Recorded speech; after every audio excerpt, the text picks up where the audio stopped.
Good morning. So how did that park bench exercise go for you? I hope I got a lot of comments.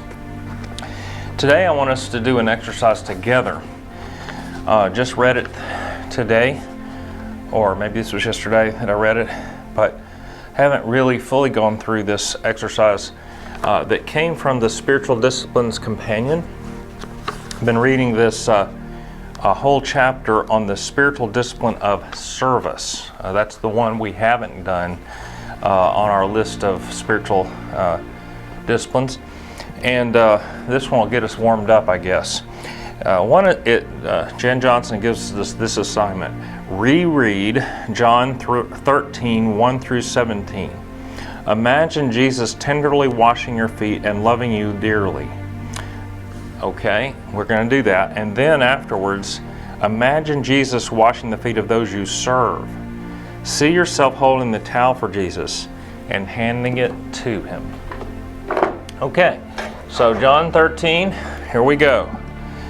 For the Passover celebration, Jesus knew that his hour had come to leave this world and return to his Father. He now showed the disciples the full extent of his love. It was time for supper, and the devil had already enticed Judas, son of Simon Iscariot, to carry out his plan to betray Jesus. Jesus knew that the Father had given him authority over everything, and that he had come from God and would return to God. So, knowing that, he got up from the table, took off his robe, wrapped a towel around his waist, and poured water into a basin. And then he began to wash my feet and to wipe them with the towel he had around him. When he came to me, I said, "Lord, why are you going to wash my feet?" Jesus replied, "You don't understand now why I'm doing it. Someday you will." Must be about transformation. "No, you'll never wash my feet." But he replied, "If I don't wash you, you won't belong to me." "Well then, wash my hands and my head, not just my feet." Jesus replied, "A person who is bathed all over does not need to wash except for the feet to be entirely clean. And you are clean, but that isn't true of everyone here." For Jesus knew who would betray him. That's why he said what he meant when he said, "Not all of you are clean." After washing my feet, he put on his robe again, and he sat down and asked me, "Do you understand what I was doing? You call me teacher and Lord, and you are right, because it's true. And since I, the Lord and teacher, have washed your feet, you ought to wash each other's feet. I've given you an example to follow. Do as I have done for you.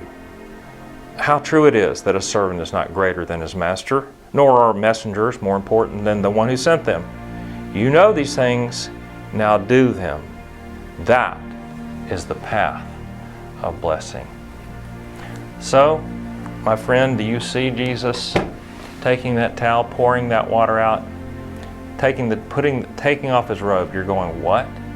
Putting the towel around his waist. Why? And then as he's pouring that water, shaking your head. Then as he begins to pat your feet, or wash your feet into that dirty water, and then pat your feet dry, looking at you with a smile on his face, but deep compassion in his eyes. Can you see it? Now, I want you to think about the person you're going to minister to today. Maybe it's a daughter, son, maybe it's a pastor, maybe it's somebody at the local homeless shelter.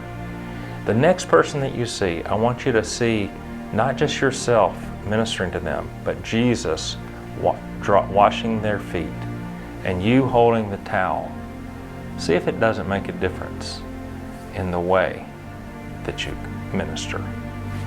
See, I'll be looking forward to hearing about it this week.